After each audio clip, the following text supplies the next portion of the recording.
جرت العادة إن كل سنة وأنا رايحة المصيف باخد معايا حاجة كده، وكنتوا دايما لما بتشوفوها معايا بتستغربوا وتقولي لي إيه ده، أنت إزاي واخدة معاكي المصيف؟ السنة دي للأسف ما لحقتش أعمله وكنت مستعجلة جدا، وكان لازم أخده معايا نظرا لأن السنة دي كمان العدد كان كبير جدا وكان لازم أخده بكمية كبيرة. فكان لازم أتصرف وكان لازم أجيبه من حد بثق فيه، وقد كان يا جماعة. عملت تليفون صغير كده لأم مكة، كلكم طبعا عارفينها. وبالمناسبة انا عمري ما وثقت في حد ابدا في الحاجه دي مخصوص. طبعا كان لازم اجيب معاه شويه حبشتكنات كده زي المش اللي قدامكم ده، كان حلو قوي بالهلابينو. وكان لازم اجيب حبيبه قلبي ام الخلول، وكانت حلوه جدا وحجمها حلو قوي، وكانت دي اكتر حاجه عجبتني في الاوردر اللي جبته، بالاضافه طبعا للحاجه اللي انا جايه اقول لكم عليها النهارده. بس بفكركم الاول لايك وشير. طبعا معاكم رشا من كان حجمها حلو قوي.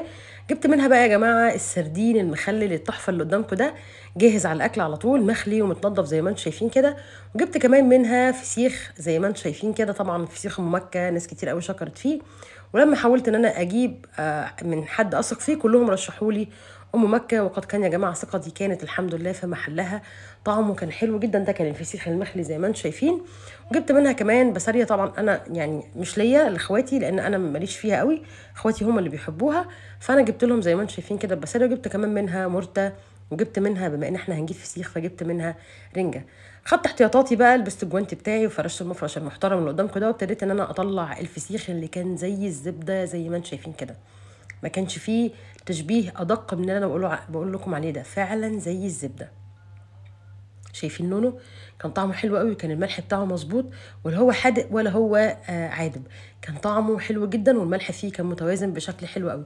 ابتديت ان انا انضفه زي ما انتم شايفين. طبعا قلت لهم اسبقوني انتوا على البحر وانا هروح انضفه بعد ما اخلص اجيلكم، علشان لما بنرجع من البحر بنبقى هلكانين جدا ومفيش وقت ان احنا نجهز اكل. حطيته في ازازه كده، قطعت رقبتها وحطيته فوق بعضه علشان يفضل محافظ على لونه الحلو، وغطيته بكميه محترمه من الزيت علشان يفضل لونه وردي زي ما انتم شايفين. بعد كده حطيته في التلاجة ورحت علشان اجهز الرنجه اللي انتوا شايفينها دي. الرنجه كانت بالمناسبه كانت حلوه قوي، وانا كنت متخيله ان انا من الناس اللي بحبها مستويه، بس لما جربتها نيه، ودي كانت اول مره اجربها نيه، طلع طعمها احلى بكتير عن المستويه. يمكن نوع الرنجه فرق يا جماعه، معرفش ايه المشكله، بس فعلا كانت هنا احلى بكتير قوي عن المشويه. انا شويتها طبعا في الفرن عشان الزروطه والبوتاجاز، بس زي ما انتم شايفين انا عن نفسي عجبتني قوي وهي نيه. انا تقريبا هنا جهزت كل حاجه، الرنجه شويتها والحته النيه نضفتها، والفسيخ حطيت عليه زيت على بال ما نرجع. وبعد كده خدنا بعضنا ورحنا قضينا يوم جميل جدا انا واخواتي على البحر، وكان يوم حلو قوي. انا بعمل كل ده علشان لما نرجع من البحر بنبقى هلكانين، مفيش اصلا حيل ان احنا نعمل اي مجهود. انبسطنا جدا واحنا على البحر. وبعد كده اول حاجه عملتها اول ما دخلت الشقه، هم راحوا يغيروا هدومهم، وانا والله حتى بهدوم البحر ما كانش عندي وقت. دخلت على المطبخ على طول، رصيت الاكل في الاطباق زي ما انتم شايفين كده، ورشيت الزيت بتاعنا الحلو الجميل، وحطيت شرايح ليمون اللي حابب يحط ليمون. انا على نفسي ما بحبش احط على ليمون على الفسيخ، انا بحب الفسيخ زيت وبس. الفسيخ على فكره كان حلو جدا، كان زي الزبده. والرنجه النيه كانت بالنسبه لي اكتشاف، اول مره ان انا اجازف واخد الخطوه دي. غير كده كمان يا جماعه السردين كان طعمه حلو قوي قوي بجد. يا ماما تسلم ايديكي على الحاجات الحلوه دي. لو عجبكم بقى الفيديو شايفينه يستاهل لايك وشير، فيا ريت ما تبخلوش عليه باللايك والشير. وتحياتي ليكم دايما رشا الغفير.